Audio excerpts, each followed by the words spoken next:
Mesdames et messieurs, bonjour, ravi de vous retrouver pour cette nouvelle édition de votre programme quotidien Midi au Caire en ce mardi, le 12 juillet 2022. Sans plus tarder, commençons cette édition avec cette nouvelle. Le grand imam d'Al-Azhar, Cheikh Ahmed Taïb, également président du Conseil des sages musulmans, a félicité le roi d'Arabie Saoudite, Salman Ben Abdelaziz, et le prince héritier Mohammed Ben Salman Abdelaziz pour le bon déroulement du pèlerinage cette année, tout en appréciant le rôle joué par le royaume pour accueillir les fidèles musulmans. Dans un communiqué, le Dr Taïeb a loué les efforts déployés par le royaume d'Arabie Saoudite pour servir les pèlerins, exprimant son appréciation pour le grand rôle que joue le royaume en assurant tous les moyens de confort aux pèlerins pour que ces derniers accomplissent les rites du Hajj en toute sécurité et paix. Le grand imam a remercié l'Arabie Saoudite pour ses efforts dans l'accueil d'1 million de pèlerins pour cette année grâce à un système de sécurité et sanitaire intégral.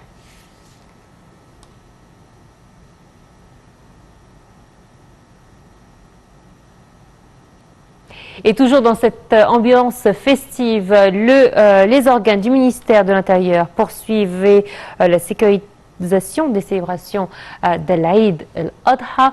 Je vous propose de voir justement toutes les mesures qui ont été prises sur les autoroutes, mais aussi en ville, à travers ce commentaire.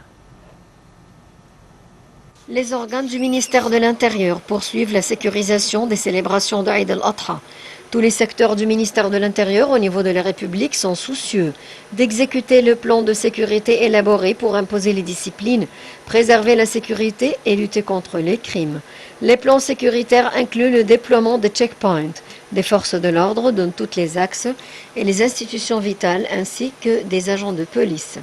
Il s'agit aussi d'intensifier les services de circulation sur les axes et les autoroutes et de l'abondance de véhicules de secours pour aider les citoyens en cas de défaillances majeures sur les routes. Voyant que la route côtière Alexandrie-Matrouh connaît une forte affluence des citoyens, la Direction générale de la circulation ayant déployé des services de sécurité sur cette voie pour assurer les moyens de sécurité, de sûreté et de fluidité du trafic. La route a également été dotée d'équipements de surveillance électronique fixes et mobiles pour limiter les excès de vitesse, en particulier dans les zones qui ont été aménagées sur la route principale pendant la fête.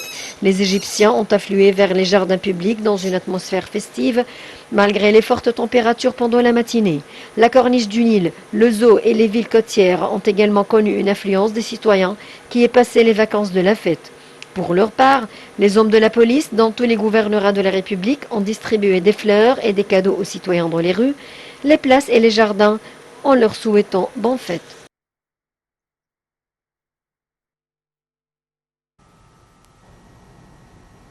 On va parler tourisme à présent. Le grand musée égyptien a reçu la première cabine du roi Toutankhamon provenant du musée égyptien de Tahrir pour être exposée dans son emplacement permanent. C'est une nouvelle étape donc pour l'inauguration de ce grand musée. Je vous propose d'en voir les détails à travers ce commentaire. Le grand musée égyptien reçoit la première et la plus grande cabine du roi Toutankhamon. Le grand musée égyptien a reçu la première cabine du roi Toutankhamon provenant du musée égyptien de Tahrir pour être exposée dans son exposition permanente. C'est ce qu'a déclaré l'ingénieur général de division Ratef Moufteh, superviseur général du projet du grand musée égyptien. Soulignons que le processus de transfert s'est déroulé dans le cadre des mesures de sécurité de la police du tourisme et des antiquités et que la cabine sera réinstallée à l'intérieur de sa propre fenêtre à l'intérieur des salles du roi Toutankhamon au cours des prochains jours. Le ministre adjoint du Tourisme et des Antiquités pour les affaires archéologiques au musée égyptien a expliqué que cette cabine est la plus grande de toute la collection du roi Toutankhamon et qu'elle est en bois doré, ce qui a été révélé en novembre 1922, puis transféré avec le reste des pièces au musée égyptien de Tahrir et exposé là-bas.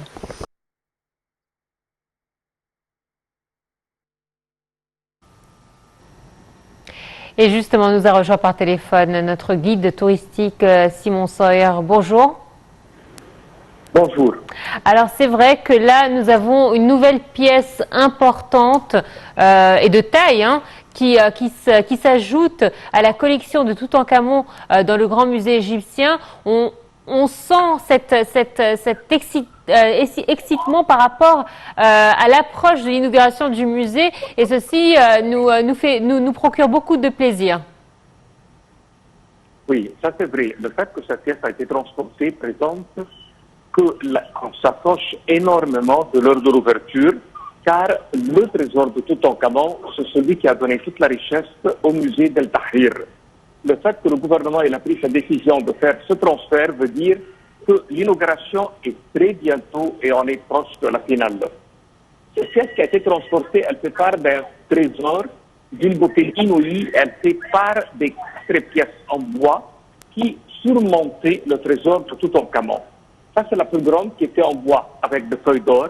Et la plus belle chose dessus, c'est qu'on voit les gravures en relief doré, en taille humaine, avec une écriture fabuleuse en hiéroglyphique qui représente la foi égyptienne et aussi bien la présentation de la vie de l'au-delà.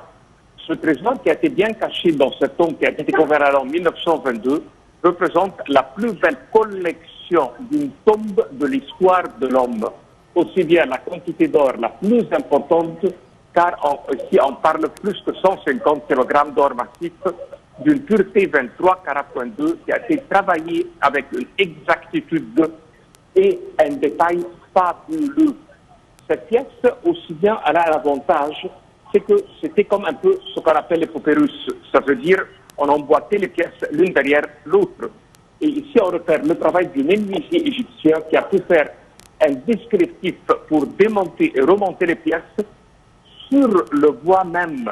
Ça veut dire aujourd'hui, à la découverte, en 1922, pour transporter ces pièces vers l'extérieur, on a utilisé le manuel qui a été mentionné sur les parois de cette boîte. Comment défaire et comment refaire. D'ici, l'Égypte, elle peut représenter dans le grand musée un savoir-faire et la qualité d'une main-d'œuvre entre le bijoutier et le menuisier extrême. Et néanmoins, effectivement, comme vous l'avez mentionné, le trésor ou les trésors de Toutankhamon faisaient la richesse du musée de Tahrir, mais à présent, le musée de Tahrir pourra exposer d'autres expositions tout aussi importantes, mais qui ont été pas négligées, mais pas mis en valeur de par la richesse de Toutankhamon. Oui, exactement. Le seul point de Toutankhamon, c'est qu'il a été publié mondialement par les médias. Ça veut dire l'Europe, à sa découverte, elle a publié ce trésor d'une façon que tout enfant, tout grand monsieur adore ce trésor et est à la recherche de le voir. Et à savoir que toutes les autres pièces qui représentent l'histoire de la civilisation et qui ont été présentées avec un ordre chronologique de l'histoire, on a un trésor varié entre les travaux de bois, les travaux de pierre, les travaux en bijoux, les cercueils qui sont en argent.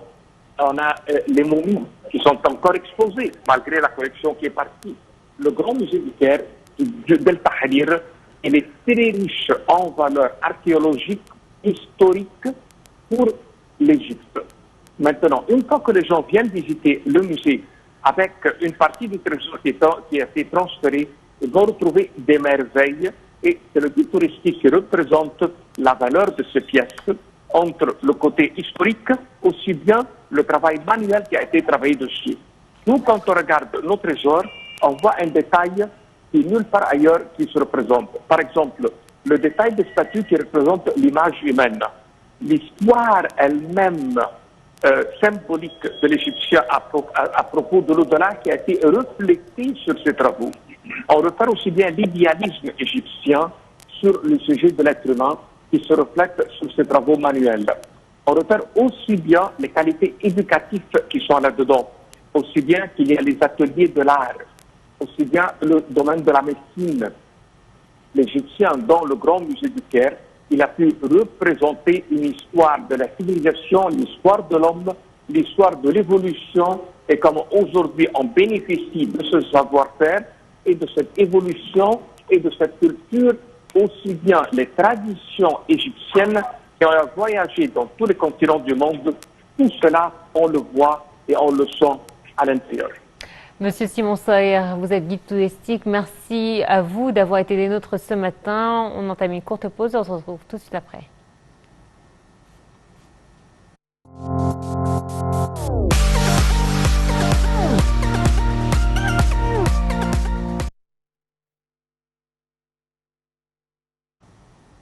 Et on va parler économie à présent. La ministre du Commerce et de l'Industrie, Nevin Ghem, a déclaré que l'Union douanière de la Communauté de l'Afrique de l'Est, le ACCU, avait publié une décision autorisant le Kenya à prolonger les exonérations douanières pour les exportations égyptiennes et les pays de la COMESA jusqu'au 30 juin 2023, ce qui permet aux exportations égyptiennes vers le marché kényan de continuer à être exemptées de droits de douane pendant un an à compter de début juillet.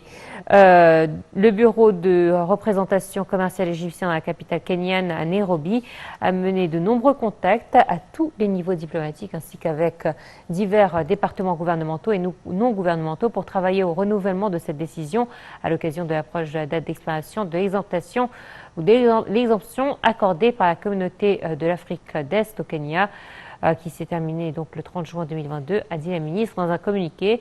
Elle a souligné le grand intérêt de l'Égypte au renforcement des relations égypto-africaines sur les plans économiques et d'investissement en soutenant la mise en œuvre de la stratégie du ministère du Commerce et de l'Industrie visant à multiplier les exportations égyptiennes.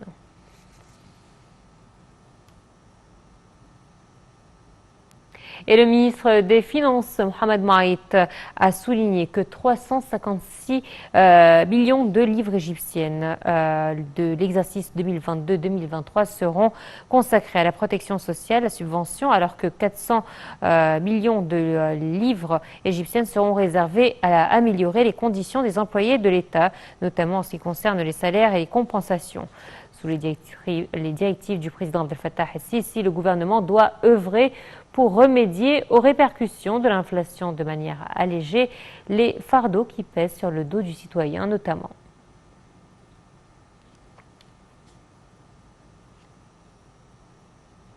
Et dans un communiqué, le ministre du Logement et des Communautés urbaines, Azem El-Ghazar, a souligné que l'État a mis en œuvre 431 projets d'adduction d'eau potable et d'assainissement depuis 2014. Ces projets, dont 138 sont toujours en cours de construction, ont coûté 45 millions de livres égyptiennes. Depuis 2014 jusqu'à juin 2022, quelques 293 projets d'adduction d'eau potable et d'assainissement dans les gouvernorats du Caire, de Gizeh et d'Alexandrie ont totalisé plus de 27 millions de livres égyptiennes, selon le communiqué du ministre du Logement. Entre-temps, quelques 138 projets d'adduction d'eau potable et d'assainissement ont coûté 18,2 millions de livres égyptiennes.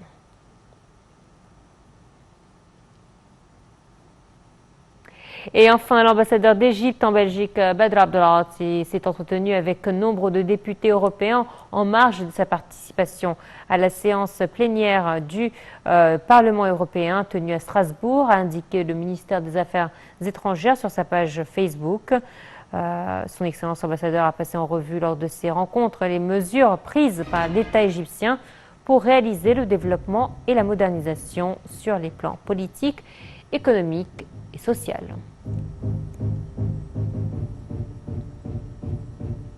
Voilà, c'est ainsi donc que prend fin cette édition de Midi au Caire. Merci de nous avoir suivis et excellente suite de programmes sur Night TV International. Au revoir.